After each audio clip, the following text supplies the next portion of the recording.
பாடத்திட்டத்துடன் சேர்த்து வாழ்வியல் திறன்களை மாணவர்கள் வளர்த்து கொள்ள வேண்டும். தாமரைப்பாடி பண்ணை கல்லூரி பட்டமளிப்பு விழாவில் ஆட்சியர் பேச்சு. தாமரைப்பாடி பண்ணை பார்மசி கல்லூரியில் ஐம்பெரும் விழா நடைபெற்றது. விழாவில் முதல் நிகழ்வாக மாதா கெய்னை திண்டுக்கல் மறைமாவட்ட ஆயர் தாமஸ் பால்சாமி அர்ச்சித்து திறந்து வைத்தார்.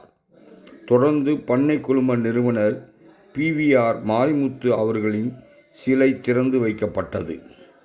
சிலையினை பாரதியார் டயஸ் திறந்து வைத்தார். தொடர்ந்து நடைபெற்ற பண்ணை பார்மசி கல்லூரியின் பட்டமளிப்பு விழா கல்லூரி அரங்கத்தில் நடைபெற்றது. விழாவிற்கு அன்னை கல்வி நிறுவனங்களின் தலைவர் டாக்டர் பண்ணை கார்த்திகேயன் தலைமை தாங்கினார். விழாவில் சிறப்பு விருந்தினராக பங்கேற்ற திண்டுக்கல் மாவட்ட ஆட்சியர் சரவணன் பேசிய பொழுது, மாணவர்கள் பட்டம் பெறுவது கல்வித்திறன்களை பெற்றிருப்பார்கள். ஆனால் தற்போதைய சூழலில் வெறும் கல்வித்திறன்கள் மட்டும் போதாது. வாழ்வியல் சார்ந்த சூழ்நிலைகளை சமாளிக்கும் திறன்களை பெற்றிருக்க வேண்டும். குறிப்பாக தகவல் தொடர்பு திறன்களை அவசியம் பெற்றிருக்க வேண்டும்.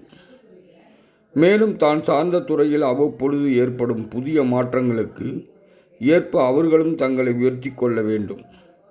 அப்பொழுதுதான் அவர்கள் பெற்ற பட்டத்தின் வாயிலாக நல்ல இடத்தில் வேலைகளை பெற இயலும்.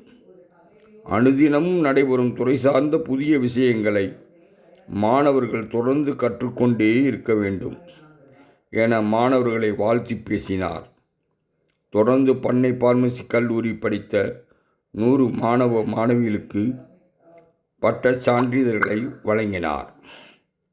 இதனைத் தொடர்ந்து கல்லூரியின் முதல்வர் டாக்டர் கணேசன் பார்மசி கல்லூரி மாணவர்களுக்கான உறுதிமொழியை வாசிக்க மாணவ மாணவிகள் உறுதிமொழி ஏற்றுக்கொண்டனர். இவ்விழாவில் பண்ணை பார்மசி கல்லூரியின் துணைத் தலைவர் பரத் சீனிவாசன், செயல் இயக்குனர் சீனிவாசன், நிரஞ்சன், தலைமை செயல் அலுவலர் கோகுலகிருஷ்ணன் உள்ளிட்டோர் கலந்து கொண்டனர்.